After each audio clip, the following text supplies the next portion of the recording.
Tu l'as mis ni mis dans les tops, ni mis dans les flops. Ça fait pas partie dans ça, ouais, ils sont au milieu de tableau, ils sont pas dans les tops, ils sont ni dans les flops, voilà. Ça dit beaucoup des ambitions aussi d'Anderlecht cette année? Oui, bah après, ça, c'est pas nouveau, hein.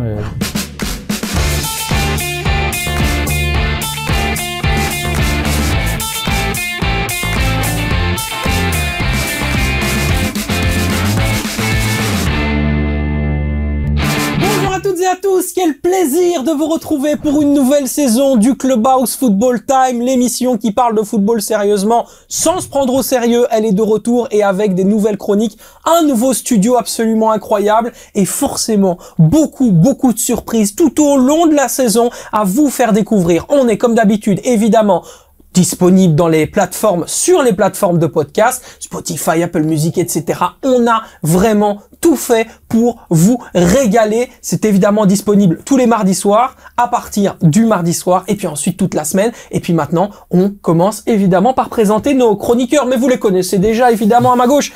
Le QTN Sorare international, Quentin. Il est devenu une star, hein, véritablement sur X. Voilà, bonjour Monsieur Quentin. Bonjour Sacha, franchement très content d'être de retour. 5e saison, franchement ça commence à devenir de plus en plus important, de plus en plus chaud. Et puis on va parler du championnat belge, le championnat qu'on adore, c'est cool. On est devenu une famille là, quasiment 5 ans, c'est quand même pas mal. Bonjour Thomas. J'avoue, bonjour à tous. Merci d'être ici. Je sens un homme heureux. Oui, vraiment, parce qu'on a quand même une chance immense d'être dans un studio tout à fait renouvelé. J'adore, franchement, le concept, il est super cool. Et j'ai hâte que cette nouvelle saison commence. Voilà, avec beaucoup d'invités, dont le prochain qui, en plus de ça, plaira particulièrement à Thomas, mais on vous garde évidemment la surprise.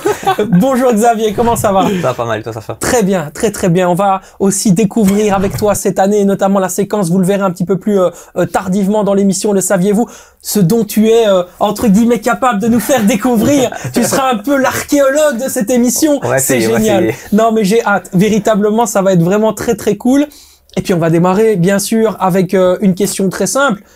Messieurs, quel est votre match de la semaine? On l'a choisi, mais il y en a bien un qui nous a quand même retenu un peu plus l'attention par rapport à d'autres. Est-ce que on aurait pu choisir un autre, hein? On avait parlé de finalement Westerlo Anderlecht, et puis ce sera d'Ender Standard. Pourquoi d'abord le match de la semaine d'Ender Standard, Quentin? Alors pourquoi le match d'Ender Standard? Parce que c'est un renouveau du Standard post-mercato. On avait connu un début de saison du Standard assez intéressant dans le point de vue défensif, complètement inintéressant au niveau du secteur offensif, la meilleure défense mais aussi la pire attaque du championnat. Une dernière journée avant la trêve internationale, qui était vraiment pas bonne à l'OHL. C'était vraiment une déconvenue totale. Fin de mercato, ils ont fait du bon coup, surtout en gardant Nathan Ngoy, très intéressant au niveau de la défense, qui a renforcé ses défenses encore plus solides. Andy Zekiri, un buteur, c'est ce qui manquait au Standard.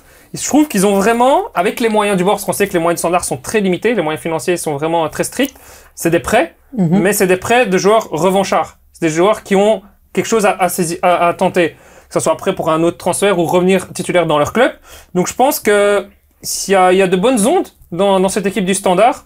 Ils ont été gagnés, ok c'est contre un premier, ok c'est contre le premier, mais ils ont gagné un match qui est jamais facile, et c'est surtout un match que l'année dernière, ce Standard-là, ils l'auraient perdu. Oui, effectivement, le Standard qui n'avait plus gagné depuis plus d'un an à l'extérieur, donc c'est quand même assez important. Vous l'avez compris, donc le match de la semaine, c'est d'Ender Standard. l'a préféré à d'autres rencontres, mais ne vous inquiétez pas, si vous êtes supporter d'Anderlecht, on aura aussi l'occasion de parler du match face à Westerlo, avec notamment l'énorme conflit et surtout les crises qui sont en train de se mettre un petit peu en interne du côté de Nerped. Ça va être très très compliqué, et au moment où on tourne, il y a un match, mon cher Quentin. Exactement, et j'y serai. T'y seras. Le match contre KRC Genk. KRC Genk, effectivement. Bon, sur ce match d'Ender Standard, me vient une première analyse, Thomas. On a beaucoup critiqué le Standard sur son registre offensif, mais peut-être que simplement ce qui leur manquait, c'était des individualités de qualité. Bah tout à fait, on l'a vu avec Zekiri comme le disait Quentin, mais moi c'est surtout la défense qui m'a encore impressionné. Il confirme en fait, on en parlait en bien depuis le début de saison, mais encore une fois on a vu que ça fonctionnait très très bien avec un base que je trouve vraiment incroyable. C'est limite la meilleure recrue je pense côté Standard. Et bon après bah Ngoy on le connaissait, c'est un jeune qui a encore une marge de progression énorme je pense. Et Sutalo très fort aussi franchement. On a tout dans cette équipe niveau défensif, surtout aussi le gardien parce que faut le mentionner aussi, c'est quand même quelqu'un. Et Polo, on avait dit lors de la pré-saison qu'il n'était pas encore prêt, qu'il faisait beaucoup d'erreurs, qui était pas assez mature. Mais moi, j'ai vu un tout autre Epolo depuis le début de saison. Enfin, moi, je le trouve vraiment impressionnant. Donc, non, je suis content que ce Standard-là ait fait ce mercato-là, pardon, et que ça joue bien. Il doit prendre encore un petit peu d'amplitude dans son jeu, Mathieu Epolo, parce que parfois, effectivement, sur certaines interventions, on sent qu'il est un poil frêle, en fait, Xavier. Ouais, je trouve des fois un peu kamikaze sur ses sorties, donc ça lui réussit bien, et maintenant, ils font beaucoup de clean sheet, mais je trouve que c'est un jeu fort risqué dans ses sorties. Et c'est comme toujours, tant que ça réussit, c'est bien, mais ça va peut-être lui causer des fois des problèmes. Pour le moment, ça va. C'est pas le seul en Pro League, hein. Non, c'est pas le seul en Pro League, mais c'est vrai qu'entre guillemets, je trouve que... T'as bien choisi ta semaine, en plus. Voilà, c'est vrai, il y en a eu quelques-unes. Mais je trouve que c'est vrai que par rapport au début de saison et fin de saison dernière, il s'est clairement amélioré. Ouais, et je le trouvais pas bon fin de saison dernière, et maintenant, il est meilleur. Il prend des risques, comme je l'ai dit, mais il est clairement meilleur. Par contre, vous avez pas un peu parlé du jeu offensif, mais je le trouve pas forcément bon, le jeu offensif du soir. Même ici, contre Dender, que quand tu vois le premier goal, c'est un penalty, et ok, il essaye de mettre le ballon au-dessus du gardien avant que le gardien le coupe en deux. Mais je suis pas sûr que même si le gardien n'intervient pas, il marque. Le deuxième goal, c'est une contre-attaque alors que l'adversaire poussait pour essayer de revenir. Toi, ils ont pas encore marqué de goal sur une phase de jeu construite. Après, le Standard va jouer comme ça. Le Standard va vraiment être dans cette optique et on l'a vu dans tous les matchs de ce début de saison, on a quand même fait 7 journées, c'est, entre guillemets, on laisse venir l'adversaire et nous, on a un jeu de contre-attaque. On sait pourquoi on peut le faire, parce que on a des éléments offensifs qui peuvent vite faire la reconversion et on a surtout un bloc défensif très compact, très solide. Les 3 défenseurs centraux, ça va être des véritables rocs. Et on peut le voir, notamment sur le penalty, la passe de Camara, elle est incroyable sur Coabita. La passe qu'il fait, elle casse les lignes, elle est incroyable. Et Coabita provoque ça. La passe de Benjdida, en retourne acrobatique, et il veut faire ça pour Zekiri lancer en profondeur. C'est sublime. T'as un joueur de première ligue qui fait ça fait le tour du monde. Ouais. Donc, c'était voulu ça, selon toi? Bien sûr. Bah, je suis pas certain que ce soit vraiment voulu. Je pense qu'il veut dégager. Ouais, moi aussi. Non, je pense qu'il voit quand même Zekiri qui... Parce que tu crois vraiment dans sa tête, il se dit, je vais faire la retournée et que... Il a que ça à faire, la mettre là-bas et justement, donc il a dégagé, mais pour moi, ça fait à chaque fois une reconversion offensive. Donc, le Standard, faut pas s'attendre à un Standard, que ce soit le club de Bruges ou qu'ils aient les joueurs d'Anderlecht à essayer de faire le jeu, même si Anderlecht n'arrive pas à faire le jeu malgré qu'ils aient les joueurs pour. Mais c'est pas l'équipe qui va être comme ça, c'est l'équipe qui va vraiment jouer en contre-attaque. Ce sera pas forcément le plus beau jeu à regarder, mais les résultats, c'est comme ça qu'ils les auront. Mais je pense que le Standard, avant tout, a besoin de résultats. Je pense que exactement, c'est ça. Là où dans certains clubs, effectivement, on met en avant la mise, je dirais, la mise en place d'un jeu qui est parfois beau, intéressant, etc. Au Standard, ce qu'on va demander simplement aujourd'hui, c'est aux joueurs de donner tout ce qu'ils ont à donner, et quelque part, l'identité même de ce qui a été construit par Ivan Leko va dans ce sens-là. On a une équipe, moi, personnellement, devant l'écran, ça va vous faire rire, mais j'ai pensé à Didier Deschamps, Thomas. J'ai pensé à Didier Deschamps et j'ai pensé au pragmatisme de Didier Deschamps à l'époque de 2018. Pourquoi? Parce qu'on a à chaque fois des joueurs qui ne vont pas se prendre pour qui ils ne sont pas, cette qualité quand même qui est importante dans le milieu du football, et surtout quand on s'appelle le Standard de 2024, qu'on appelle l'humilité. Et tu vois vraiment un bloc qui se comprend, se connaît, et surtout n'hésite pas à faire les efforts. Moi, je peux vous le dire en interne, la préparation qui est faite par Ivan Leko, elle a fait grincer des dents. Hein. Ouais. Les gens n'étaient pas contents à l'intérieur du club.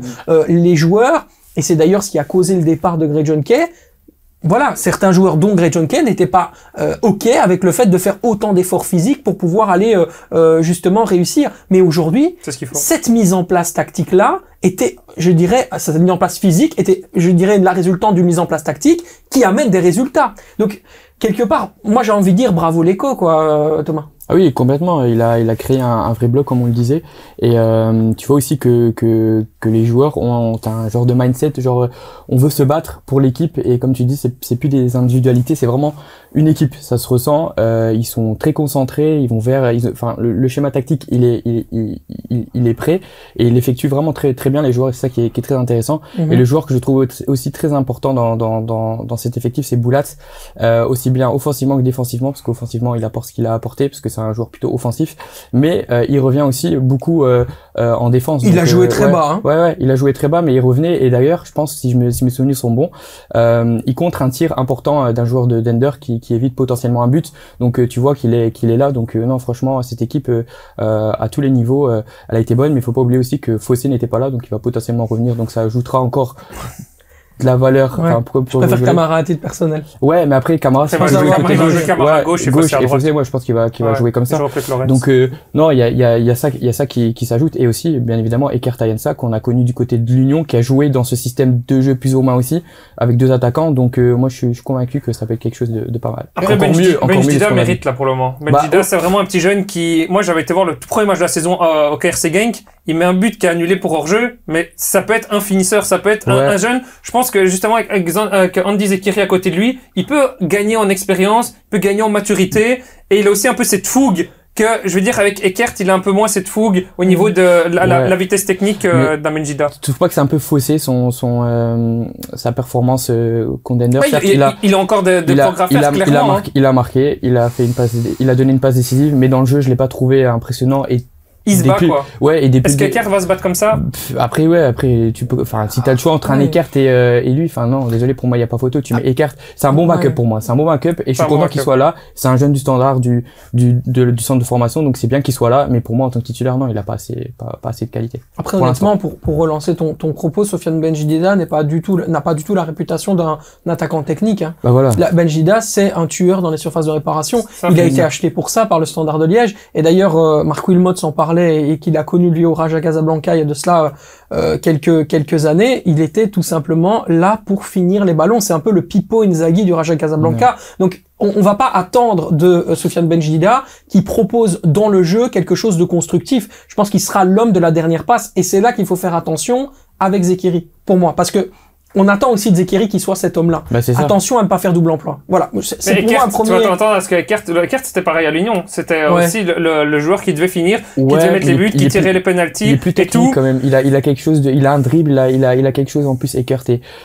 sa finition, elle est incroyable. Enfin, je sais pas si vous vous souvenez. Non, maintenant ça fait double emploi avec Zekiri aussi, tu vois. Moi, je pense que le duo Zekiri et Eckert, après, on va pas se plaindre de 2 attaquants. Moi, je trouve que c'est vraiment deux profils plutôt différents, et qui peuvent être complémentaires pour cette saison du côté du Standard. Ça, je suis convaincu. À voir avec la mentalité d'Eckert. C'est ce qui me pose un peu des fois à l'Union.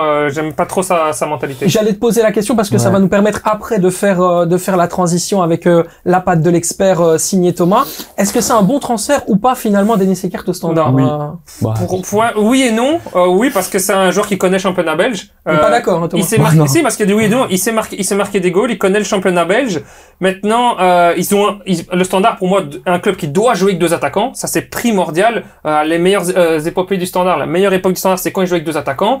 C'est important quand t'as un public comme ça qui met une telle pression sur une défense adverse, c'est avec 2 attaquants que tu mets en difficulté l'adversaire. Mais on se rappelle de Cyriac Memechite. Exactement. La grande époque. Et Ezekiel Jovanovic. Tu vois, il y avait à chaque fois des super bons duos. Mais Eckert, je trouve sa mentalité. Il y a des fois, il y a des petits trucs qui posent un peu problème. Quand il était à l'Union, il avait des comportements. C'est les comportements surtout. C'est son comportement qui est assez étrange. Et je pense qu'avec un caractère comme Ivan Leko, je pense que des fois, il y aura des étincelles entre les deux. Oui, il y aura des étincelles, c'est intéressant. On sait qu'il y a eu beaucoup d'étincelles avec des joueurs exceptionnels qui ont marqué l'histoire du Standard. Donc pour moi, c'est pas nécessairement une mauvaise nouvelle. On se rappelle de Milan Jovanovic, tu en as parlé. On se rappelle de Dieu merci Mbokani aussi. On a besoin d'avoir des mecs qui sont un peu des, entre parenthèses, salopards, comme dirait Bologna. Voilà, c'est intéressant. La patte de l'expert maintenant, avec mon cher Thomas, qui a réussi son mercato, cher ami. En effet, pour ce premier épisode, on a décidé d'analyser un peu le mercato des clubs belges durant le dernier mercato. Donc c'est très simple, on va prendre 3 tops, 3 flops. Donc on va commencer avec les tops. Pour moi, en premier, c'est le club de Bruges. Tout le monde va dire ouais, c'est facile à apprendre, c'est évident et tout. Oui, en effet, c'est évident. Quand on regarde les transferts entrants, sortants, ils ont été très rapides, très efficaces, je trouve. Ils ont pris les joueurs qu'il fallait. Mais tais-toi, j'ai même pas. J'ai rien dit. On va le laisser finir. Effectivement, Quentin n'est déjà pas d'accord. Vous l'avez compris. Ils ont été très efficaces. Il y a des joueurs qui sont partis. Il y en a 2 qui sont partis très importants, Thiago et Nusa. Juste à eux 2, ils ont remporté. Ils ont fait ramener 55 millions d'euros. C'est énorme. Juste ça, pour ça, ça fait partie de l'analyse d'un mercato. Pour moi, 55 millions d'euros pour 2 joueurs en Belgique, c'est quand même énorme. Donc je trouve ça très cool et très bien du club de Bruges. Et les joueurs qu'ils ont été chercher comme Zolis, Nilsson, moi je trouve que c'est des bons transferts. Ils ont arrête, t'es chiant. Enfin bref, donc on passe. Pour moi, c'est le club de Bruges. Il y a aucun débat. C'est numéro 1. En 2, j'ai choisi Charleroi. parce que Charleroi, je trouve qu'ils ont fait on a carrément droit à un top 3. Hein, ouais, vraiment. Je trouve que Charleroi a fait un mercato très intelligent. Comme il disait Bayat lors de son interview que sûrement tout le monde a vu, il a doublé tous les postes. C'est très intéressant les joueurs qu'il a été chercher, et surtout en fin de mercato. Et ça, franchement, c'est un transfert énorme, je trouve, d'avoir pu ramener Flips du côté de Charleroi. C'est énorme. Ce joueur, on n'a pas encore eu l'occasion de le voir dans le championnat. Il y a quelque chose avec les joueurs de Reims. Mais parce que justement, parce que justement, j'ai eu l'occasion de les voir tout le temps, parce que j'étais là-bas à ce moment-là quand Flips il y était. Et pour moi, c'est un joueur vraiment incroyable. On n'a pas encore eu l'occasion de le voir, et vous allez voir cette saison, il va cartonner. Peut-être pas au début, c'est ça. Peut-être pas au début parce que Guillagon et Bernet, ils sont en feu, on va le dire. C'est pas le moment de le mettre. Pour lui. Mais un jour, si un des deux se blesse ou il est dans une forme moins bonne, bah on va voir Flips et vous allez vraiment être impressionné. Je vous le dis, hein, retenez ce que j'ai dit, parce que c'est incroyable. Sur le fait qu'il ait des qualités, mais franchement, il a tellement le niveau de notre championnat, c'est parce que Rimmer, c'est une merguez. Bref. Rimmer est une merguez, vous l'avez entendu, vous l'avez compris. Ça, c'est un message passé par Thomas ce soir.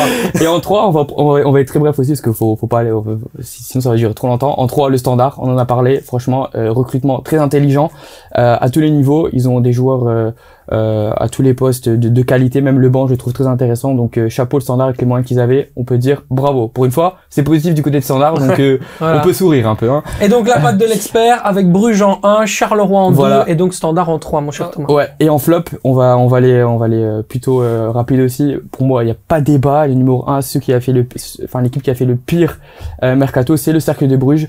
Arrière droit, on perd Siquet, en défense centrale, on perd Daland et Popovic, et on recrute pas. On recrute Gary Magnier, qui est bon, on l'a vu du côté de Penn, c'est un bon joueur, mais pour moi c'est un piston droit, c'est pas un arrière droit, et aujourd'hui Muslic joue avec 4 défenseurs derrière, donc pour moi c'est pas un joueur adapté au système de Muslic aujourd'hui. Ouais. On met Senam Yang, que vous avez connu aussi du côté du Standard. C'est un joueur tellement surcoté, je ne comprends même pas qu'il est encore en division 1 aujourd'hui. Pour moi, il est beaucoup trop faible, beaucoup trop lent. C'est pas un défenseur central pour moi. Donc c'est quand même bizarre de jouer avec Kravic et Myang en défense centrale. Et à gauche, t'as Nazinho qui est beaucoup trop offensif pour moi. Donc et de toute façon, on le voit, ils font qu'encaisser des buts. Heureusement qu'ils ont gardé leur gardien, parce que sans leur gardien, je pense que ce serait très compliqué.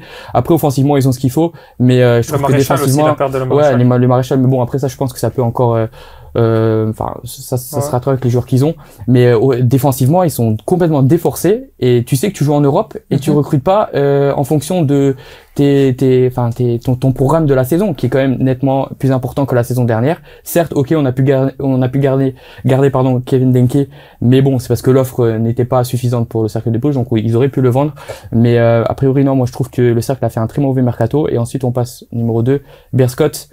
Bon, de toute façon, on voit le niveau affiché aujourd'hui, c'est très pauvre, et on a attendu la fin de mercato pour recruter des joueurs, mais c'est aussi un problème de moyens financiers. Quand même des joueurs de qualité, hein. Verlinden, Colassin, ça m'inspire, quoi, tu vois. Oui, mais moi, tu pourrais pas les mettre en flop mercato. Je pense que tu peux les mettre en flop niveau de jeu, niveau proposé. Non. Mais en mercato, ça reste un petit club, un petit budget et tout. Bah non, justement, ils ont prendre un joueur du PSG, c'est quand même pas mal pour remplacer Michel. Oui, ok, d'accord, mais est-ce que vous êtes convaincu d'un Colassin en numéro 9 toute une saison? En numéro 9. Je pense que Colassin, ça fait bien longtemps qu'il n'a jamais eu sa chance, et qu'il la mérite, qu'il devrait la saisir, et qu'il va la saisir. Je pense qu'il a des qualités, Colassin. Ça fait des années qu'il joue plus, il a des qualités, on est d'accord sur ça, mais en tant que pur numéro 9 dans cette équipe de Berscott, c'est pas suffisant. Pour moi, l'équipe actuelle et les recrutements qu'ils ont fait en fin de saison. Pourquoi? Pour se maintenir? Ils vont finir dernier pour moi, ça y a aucun doute, hein. Ok, donc on n'a pas le temps de poser la question, qu'on sait déjà qu'il faudrait honnêtement, l'année dernière, tu joues avec un Derek Chimanga en division 2, ça peut encore passer, c'est bien, mais bon, à un moment donné, faut évoluer, faut aller chercher des meilleurs joueurs, et c'est encore Derek Chimanga qui joue dans leur trio défensif. Pour moi, c'est pas bon du tout. Et en troisième, on va prendre l'Antwerp. Pas par rapport parce que je juge pas le niveau affiché aujourd'hui des clubs, parce que l'Antwerp joue très bien, mais le fait de ne pas avoir été chercher un backup pour Janssen s'il se blesse, pour moi c'est problématique. La seule solution que je vois, c'est éventuellement repositionner Kerk en 9 et attendre le retour de Balikwisha ou mettre Valencia sur le flanc. Et aussi, t'as pas forcément de backup en défense centrale, t'en as qu'un, Bouzinov si je me trompe pas, qui vient d'arriver aussi cet été, aucune expérience dans notre championnat. Je trouve ça assez moyen. Il y a pas beaucoup de joueurs aussi sur le banc. Je sais pas si vous avez vu le banc face à l'Union. Il y a plus d'argent à l'Antwerp. La vérité, c'est qu'il y a tout simplement plus de finances. De là à pas pouvoir recruter, t'arrives à recruter Dennis Pratt pour sûrement beaucoup d'argent, donc t'aurais peut-être peut-être pu... Dans un cadre d'un transfert libre. Ouais, mais t'aurais peut-être pu... Il voulait 2 millions bruts, pour être exact. Et il les a eu, les 2 millions bruts. Voilà. Bah, ils auraient peut-être pu faire 2 joueurs. Ils ont vendu 20 millions d'euros, Georges Yannicka, quand même. Enfin, mais c'est ils sont capables de les sortir, les 2 millions bruts sur la saison. Oui, clairement, mais ils auraient sur un contrat de 2+1, je veux dire. Non, ça, je suis d'accord. Mais ils auraient peut-être pu prendre 2 joueurs à 1 million brut. Comme ça, au moins, t'avais un attaquant et un milieu, quoi, tu vois. Mais, après, c'est leur choix. Mais pour moi, juste par rapport à ça, et aussi, niveau, arrière gauche, t'as qu'une option aussi. Donc, à chaque poste, plus ou moins, après, ils jouent que, comme on le disait avec Xavier, ils jouent que de championnat belge, ils jouent pas l'Europe. Donc, ça peut encore se comprendre. Mais je trouve que le mercato est quand même assez faible du côté de l'Inter possible. Donc voilà, ça, c'était la patte de l'expert. Le moins qu'on puisse dire, c'est que c'était exhaustif, effectivement. Fallait aller vite, mais fallait expliquer ce qu'il fallait expliquer. Voilà, c'est ça, exactement. Du côté de Quentin, on n'était pas d'accord avec Bruges. Sur le Bruges, je suis 100% d'accord avec toi. Bruges, 100%. Masterclass, je suis 100% d'accord avec toi sur les transferts sortants. Bruges est très fort. Allez, vendre Thiago, ce qu'ils ont fait, incroyable. Vendre Nusa, qui a un énorme potentiel, mais qui n'arrive pas à enchaîner les matchs, c'est un bon coup. Mais par contre, les transferts entrants, je l'adore. C'est un joueur, franchement, que j'adore. Hugo Siquet. Maintenant, il est 3e dans la hiérarchie défenseur droit. Ils ont mis 3-4 millions sur lui. Ça, c'est temporaire. Mais bien sûr, ça, pour moi, c'est temporaire, ça. Ah, Sabeu, pour moi, elle numéro 1 oui, ça, pour moi, de base aussi, c'est numéro 1. Et une défense à 4, il a pas sa place. Ouais, c'est ça. En plus, une défense à 4, défensivement, il est moins bon. Après, tu prends un Romero, 6 millions, qui vient d'Argentine. Ordonez est meilleur et tu l'avais déjà dans ton club. Je trouve que niveau des transferts entrants. Backup, t'as besoin des backups, hein, Quentin, il joue la Ligue des Champions quand même.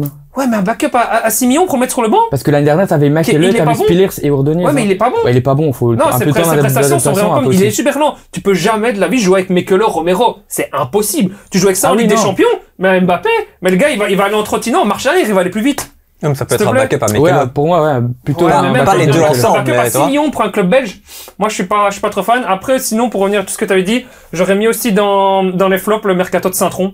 Le mercato de Saint-Tron qui a perdu énormément. Ils ont perdu leur coach. Ils ont perdu Koita. Ils ont perdu Delorge. Ils ont perdu Smets. Ils ont perdu Stucker. Ils ont déjà changé de coach alors que la saison vient de commencer. Voilà, en plus, ils ont changé de coach. Mais franchement, Saint-Tron, pour moi, c'est même le top 1 en flop avec le cercle. Enfin, ils sont ex-aequo, mais Saint-Tron, ce qu'ils ont fait, ça va être compliqué. Tu parlais par rapport au cercle, important aussi d'entendre les propos de Miran Muslic en après-match. Ouais, on sait plus défendre, il disait. Oui, et surtout, il va clairement pointer la qualité individuelle de ses défenseurs. Il va en fait là mettre je dirais le doigt où ça fait mal, et les dirigeants quelque part ils ont dû voir aussi cette interview. Ça veut dire qu'il doit y avoir des dissensions en interne. Quand un entraîneur sort comme ça du bois publiquement parce qu'il sait que ça va être repris et écouté, ça veut dire donc qu'il y a, à mon avis, déjà des conflits avec. C'est logique. C'est que lui voulait recruter, mais qu'au-dessus il voulait pas. Ils ont rien recruté en défense, si ce n'est Gary Magny, c'est tout. Le gros problème du cercle, tout le monde le connaît. Je veux dire, si bien sûr c'est la première fois que vous nous écoutez, on va pouvoir vous l'expliquer, mais le fait d'être dirigé par un club filial et que toutes les décisions fondamentales passent par l'AS Monaco, on vend, on achète, ça passe par l'ASM. C'est un vrai problème pour pouvoir construire une équipe. Ouais, un vrai problème, mais aujourd'hui, faut quand même dire que ça marche parce qu'ils jouent en Europe. Donc, a priori, on peut pas leur reprocher que c'est une mauvaise stratégie ou autre. C'est juste que cette année, je trouve que le mercato a été très mauvais. Après, j'ai dit qu'ils ont que recruté Magny, mais je me trompe, ils ont aussi recruté un autre défenseur central qui vient de Sochaux, si je me trompe pas. On connaît pas, donc peut-être que ce sera le remplaçant. Il a un nom absolument imprononçable. Je vois très bien de qui tu parles, mais c'est pour ça que je prononce pas son nom. C'est ça. On essaiera de trouver ça, évidemment. Ouais. Et pour revenir sur ce que disait Quentin vis-à-vis de Saint-Tron, il dit que c'est un mauvais mercato. Le début de mercato était catastrophique, je suis complètement d'accord, mais vers la fin, tu as été chercher un Patrice, tu as été chercher un Brahimi du côté de Nice qui était très bon aussi. Tu changes d'entraîneur, tu prends Mazou, t'as été chercher un très bon gardien aussi, donc a priori, non, moi je trouve pas que c'est aussi catastrophique qu'un ils ont perdu trop de cadres par ligne, je trouve. C'est vrai que je suis d'accord avec toi que la fin de mercato était bon. Oui, mais sortant, et surtout le changement de coach, je pense que Mazou va faire du bien, notamment avec un Bertaccini, tu vois que c'est vraiment, ils ont la même mentalité et tout. Les gars, c'est fou parce que depuis tout à l'heure, personne ne parle du mercato d'Anderlecht. Mais oui, parce que il y en a pas eu. Il y a pas eu de mercato à Anderlecht. Là, non, j'exagère. Tu trouves qu'il y a pas il y a eu un joueur de ton équipe préférée, le Milan AC, qui est arrivé à Anderlecht, un des meilleurs défenseurs centraux de la Serie A dans les prospects, et tu n'en parles pas, personne n'en parle. Justement, pour moi, c'est pas un mauvais transfert. C'est pas un mauvais transfert, ça. Zanka, c'est pas un mauvais transfert. Oui, mais alors ça veut dire que c'est ni bon ni mauvais. Donc ça veut dire que tu l'as ni mis dans les tops ni mis dans les flops. Ça fait pas partie dans ça. Ouais, ils sont au milieu de tableau, ils sont pas dans les tops, ils sont ni dans les flops. Voilà. Ça dit beaucoup des ambitions aussi d'Anderlecht cette année? Oui, bah après, ça, c'est pas nouveau, hein. Déjà, si tu gardes Grimmer, t'as un problème. Tu peux rien gagner, Grimmer. Après, ils avaient fait un top mercato l'année dernière, ils peuvent pas faire tous les étés, tu vois. Ouais. Ils ont pas vendu beaucoup, ils ont pas forcément vendu non plus, donc. Moi, je trouve que c'est un excellent mercato. Je trouve que Vanka, c'est un joueur, oui, moi, je trouve que c'est qu'on a vu dans les compétitions internationales avec le Danemark, qui est quand même un mec qui est capable d'apporter une vraie solidité défensive, qui a aussi une analyse tactique importante. Donc, pour la stabilité, c'est bien. Giancarlo Simic, je l'ai commenté en Serie A. Tu le connais mieux que moi, Xavier. Il a un putain de potentiel. On peut se dire les choses ou pas? Il a vraiment... Il a un potentiel, mais pour le moment, je le trouve pas bon. Oui, pour l'instant, je suis d'accord. Dans le cadre du pressing, avec Tomori à côté de lui, avec des joueurs ici, dans les matchs d'Anderlecht, je le trouve pas fou. Pour l'instant, je suis d'accord, il est pas encore à niveau, mais je pense que il va monter en puissance. Des joueurs qui ont du potentiel, il y en a 1 milliard. Mais confirmer son potentiel tout de suite, quand même, ça demande du temps. Et pour le moment, il l'a pas encore fait. Donc, c'est pour ça que je demande à voir, tu vois. Par contre, je veux revenir sur un truc que Thomas disait, genre le meilleur mercato Bruges. Moi, je suis pas d'accord avec ça. Dans le sens où Bruges c'est trop simple. Enfin, en Belgique, ils ont tellement un gros budget que pour leur mercato, ils peuvent plus ou moins prendre qui ils veulent. C'est pour ça que je dis que c'est évident de mettre en 1. Donc c'est facile de faire un bon mercato. Tout à fait. Qu'un petit club comme, un petit club, ça veut dire le Standard, mais Charleroi. Le Standard est donc devenu un petit club, hein. C'est la définition du petit club. Ils jouent tout le temps les playoffs 2 et tout ça. Pourtant, je suis liégeois, donc ça me fait mal au cœur de le dire.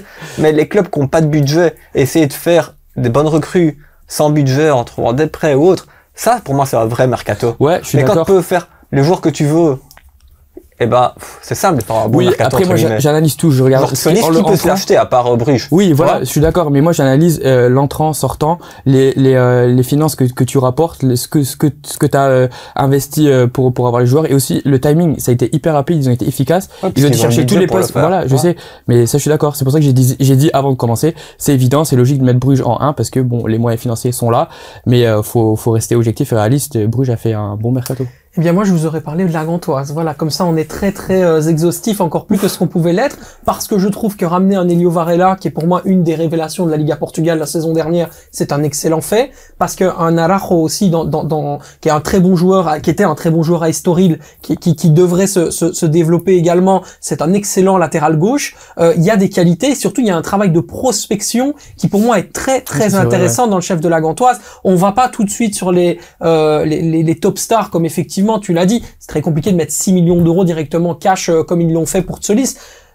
Du côté de la Gantoise, ils ne savent pas faire ça. Par contre, on se bat et on va sur des joueurs comme Zalan Vanksa. Zalan Vanksa, c'est un super joueur de football. Non, en vrai, ils ont fait un très bon mercato aussi, mais le fait d'avoir perdu... Et les ventes aussi, les ventes. Hein. Mais le fait d'avoir perdu de Sarr, ça m'a un peu embêté. Et j'ai pas l'impression qu'ils ont recruté. Delors, oui, mais c'était pas. Il est arrivé avant le départ de Sarr, donc c'est pas forcément pour le remplacer. Ils voulaient jouer les deux ensemble, je pense. Bah peut-être, je sais pas trop, mais en tout cas c'est vrai que Gant fait un très bon mercato, tout comme Genk. Je pense que les deux font partie du top 5. On peut les mettre en 4 et 5. Surtout. La priorité de Genk, puisqu'il n'était pas européen, c'était d'encaisser et effectivement Dimitri de Condé il sait vendre. Hein. Quand tu vois la façon dont il a empilé les ventes, il est fort. Hein. Franchement, plus de 40 millions d'euros vendus par le KRC Genk, c'est impressionnant. Évidemment, ils ont eu des difficultés, on l'a suivi notamment sur X à vendre Bilal El Khanous, mais ils ont réussi quand même à le faire pour une somme de 26 millions d'euros bonus compris, plus d'autres ventes ensuite derrière qui se sont enchaînées avant ou après. Donc, allez, c'est plutôt pas mal. Aussi, on peut dire que globalement, on travaille bien en Belgique. Un petit mot aussi. On va essayer de le recevoir dans le clubhouse, donc je voulais quand même dire un petit mot sur lui. Tim Matthijs, le directeur sportif du KV Mechelen. On n'en parle pas beaucoup, mais ça travaille bien, c'est stable en fait. C'est du 6,5. Il y a des joueurs de qualité qui savent faire leur travail. Et puis derrière, ça reste quand même un groupuscule du côté de Malines qui avance. Et je pense qu'il pourrait assez logiquement, si les choses vont bien avec Beshnikazi, aller chercher une 7e, 8e place. Voilà, ça sera leur position. À voir. Ouais, à voir. Parce que je pense recruter un Van Klimput et un Van Osden, c'est très très compliqué. On a notamment pu en parler avec Bayat ici, que Van Klimput c'est quelqu'un de très fragile. Exactement. Et un peu bête aussi apparemment, parce que et un peu bête aussi, fragile et bête. Ouais, c'est ça. Ce qu'il a fait ce week-end. Et oui, en plus, exactement. C'est par rapport à ça que je parlais. Ouais. Il a fait quoi ce week-end pour les gens qui n'ont pas vu? Bah attends, je vais vous montrer. Donc il fait un tacle, il pense avoir touché le ballon alors que non, c'est jaune, on est d'accord. Et ensuite il se retourne et il fait ça. Il fait ça avec le ballon, donc ça rebondit, mais il fait genre 10 secondes après. Donc et il sait qu'il peut pas faire ça. Et il le sait que quand il jette le ballon, qu'il fait l'erreur. Donc, et il se prend une deuxième jaune en espace de 30 secondes. Bah, merci de nous avoir expliqué. À titre personnel, je n'avais pas vu la séquence. Ah bah voilà. Donc merci. T'as mis la colère de M. Rapti. Un geste d'humeur. Voilà. Juice. Comme ça, vous voyez. Allez, on va passer maintenant à notre séquence, le nouveau Football Time Award. La question, elle est très simple. On va vous faire réagir. Vous allez être l'acteur de cette séquence, notamment via X et Instagram. On va vous faire voter pour le joueur de la semaine. Et nous aussi, on va donner notre avis. Ensuite, il y aura ce qu'on appelle un petit poll. On va rassembler tous les avis. Et puis, à la fin de l'année, on espère pouvoir décerner au gagnant son trophée du Football Time Award. On démarre avec ce premier épisode. Le joueur de la semaine, Xavier. J'en avais 3 dans ma tête, mais je vais en regarder, enfin, je vais en citer un, et les 2 autres, je les laisse pour Quentin et Thomas, parce que je pense qu'ils voulaient les prendre, ceux-là. Donc voilà. Moi, je vais prendre Dan Heyman, tout simplement, il est encore buteur ce week-end. Dan Heyman. Voilà. 6 buts en 7 matchs, et en plus, en interview d'avant-saison, pour un média belge, t'as Rick 2000 qui a été interviewé, et il disait, on lui posait la question, quel joueur il faudrait suivre cette saison en Pro League, et il avait cité Dan Heyman, et au final, il répond présent. Ouais, sans lui, son roi serait pas là. Et franchement, c'est juste une question de confiance. Hein. C'est Eric 2000 qui lui donne pleinement confiance et ça marche, ça fonctionne. Donc très bon choix. Ok, Dan Heymans qui va marquer un petit point durant cette émission. Ouais. Plus de ça, c'est un podcasteur. Donc voilà, footballeur, podcasteur, il sait tout faire. Il va certainement t'écouter avec grande attention. Pourquoi pas quand tu le revois à Charleroi et qu'on sera invité, mon cher Xavier. Thomas. Alors moi, vous savez, même si j'ai pris le club de Bruges en top 1 pour le mercato, j'aime pas la simplicité ni l'évidence, donc moi je regarde pas forcément les statistiques. T'as beau faire 3 buts, mettre 2 assists, pas pour autant que je vais te choisir. Mais j'ai pris Jarno Stukers, joueur de Genk, parce que super franchement, il est incroyable. Ouais. On l'a connu en tant que piston du côté de Saint-Tron. Aujourd'hui, il joue encore plus offensif. Et son match face à Genk, je pense qu'il aurait pu avoir 4 assists et il aurait pu mettre 2 buts. Franchement, pour moi, c'était le meilleur joueur face au Cercle de Bruges. Alors que Ira sort a, si je me trompe pas, marqué 2 buts et fait 2 assists et 1 but. 2 assists et 1 but. Donc j'aurais pu opter pour lui, mais dans ce match-là, pour moi, c'était Stukers le meilleur élément. Ok, Heymans, on a Stukers, et donc pour Quentin. Il en a parlé, Irassor, du KFC Genk, un goal après 54 secondes, une vitesse incroyable, un joueur qui monte en puissance. Soufing, c'est franchement très intéressant à le regarder. Énormément d'actions sont provoquées par son côté, que ce soit avec sa vitesse, mais sa qualité de passe, il a apporté énormément de danger. Il sait faire de bons centres, avec Aroko Daré dans la boîte, comme on peut le voir, c'est le meilleur passeur du championnat également. Il monte vraiment en puissance et ça va être un joueur vraiment observé, sachant qu'il y a pas mal de concurrence, surtout dans le secteur offensif de Genk, mais c'est un bon joueur. Et puis moi, ce sera un Dzekiri, tout simplement parce que, en plus d'être un être humain très intéressant que j'ai eu l'occasion de rencontrer, c'est surtout un joueur qui va faire un bien fou au Standard de Liège. Pour moi, il a des qualités incroyables. Pendant le débat d'Ender Standard, je voulais pas en parler parce que c'était effectivement mon joueur de la semaine. Je pense qu'il est ce qu'on appelle un game changer pour le Standard de Liège. Avec lui et sans lui, ce sera pas la même chose. Et surtout, il apporte une mentalité qui convient à la fois parfaitement à ce que recherche Ivan Leko. Il y a cette mentalité. Il faut savoir aussi qu'il est d'origine albanaise. Ivan Leko est croate. Donc ça aussi, c'est des choses qui sont très importantes. Cette haine, cette envie de gagner, cette mentalité qui vient des Balkans, elle est importante parce que ça rassemble aussi des valeurs que le Standard partage. Donc ça aussi, c'est vraiment très très important. Et puis surtout, c'est quelqu'un qui n'a pas peur de marquer.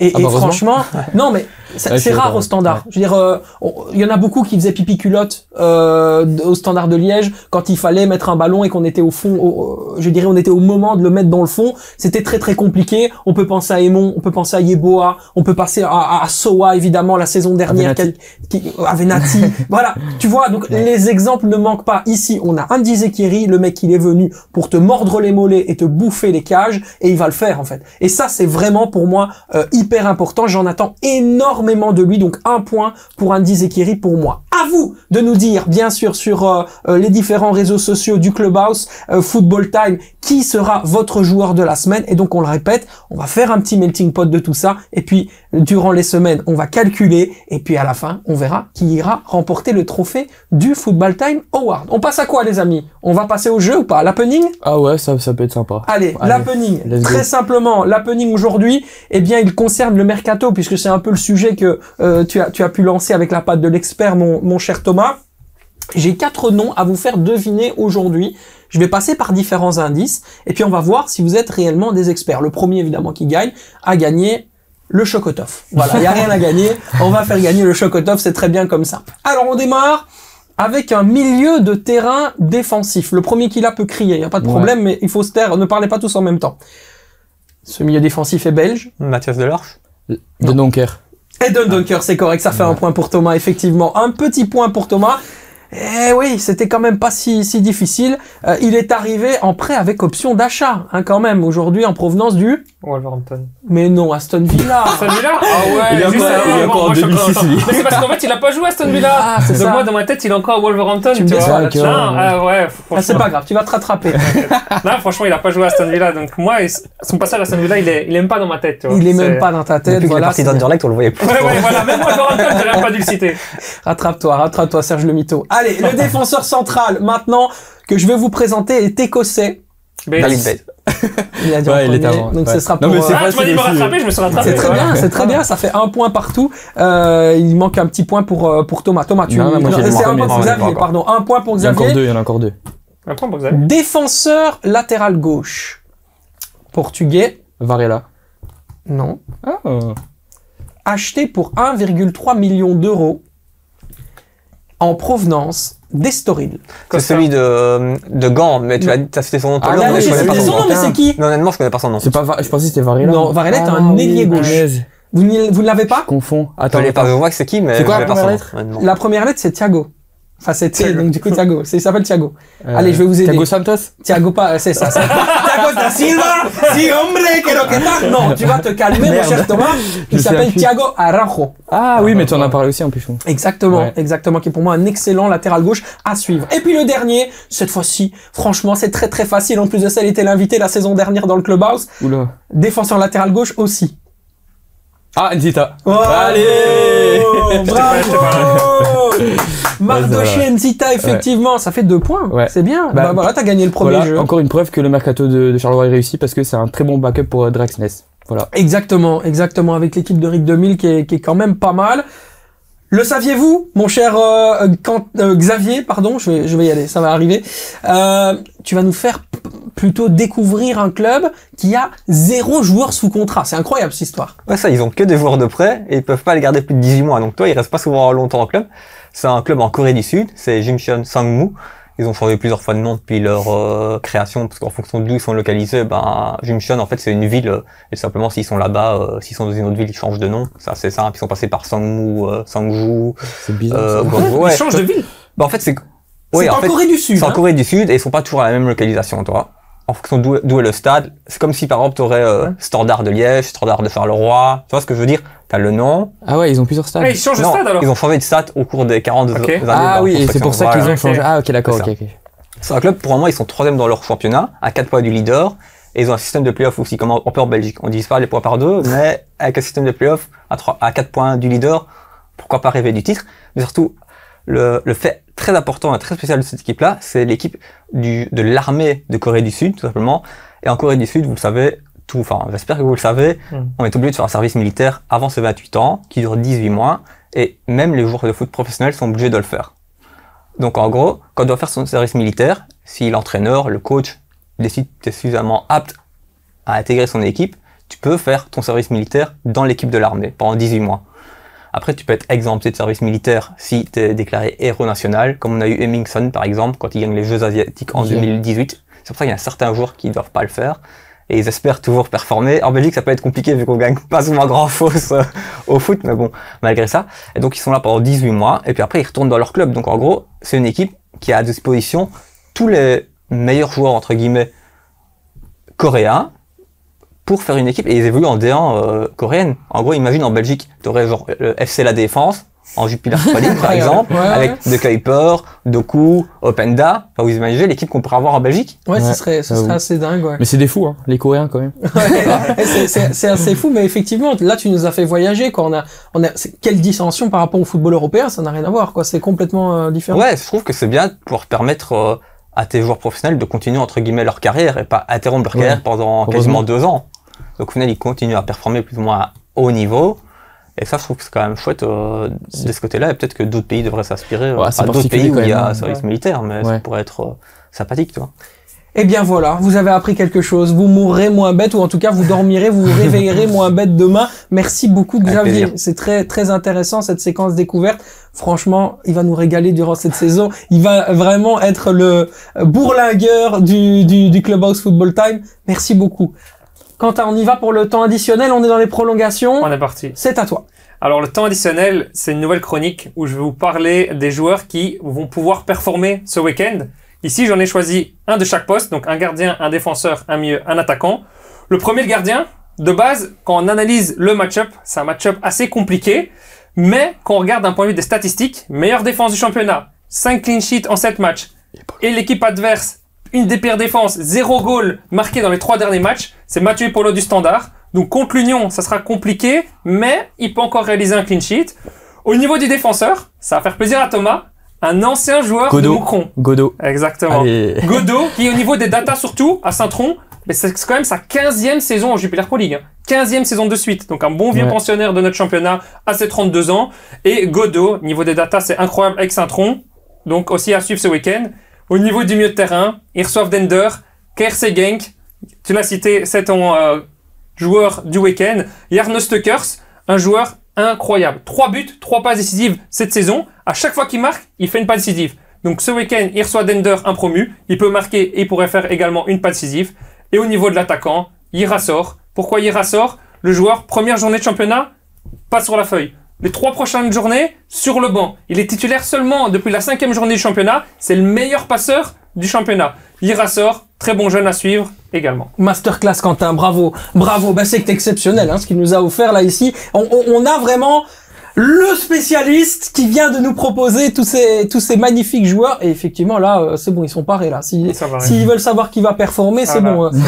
Ils ont plus qu'à faire la liste, le dessert, l'entrée, le plat, il est déjà servi. Maintenant il reste plus qu'aux joueurs à bien jouer sur le terrain. Exactement, exactement. Et ça, tu peux pas le faire à leur place. Exactement. Voilà, c'est très simple. Merci à vous, messieurs, d'avoir été présents. Avec plaisir. Dans le Clubhouse Football Time, on est encore un peu en rodage, mais vous allez le voir. On va se chauffer et les automatismes vont venir. C'est une préparation estivale. On va arriver tout doucement vers l'automne et vous verrez, on sera performant pour les grosses rencontres avec la Ligue des Champions notamment. On a hâte, hein. Oui, très bien. Ça commence Inter, cette Milan, semaine. ça va bien se passer. Match compliqué cette semaine pour le Milan. Match compliqué, effectivement. En plus de ça, ni l'Inter, ni le Milan ne sera favori pour le Scudetto. Ce sera à mon avis Thiago Motta et la Juventus qui va aller la chercher.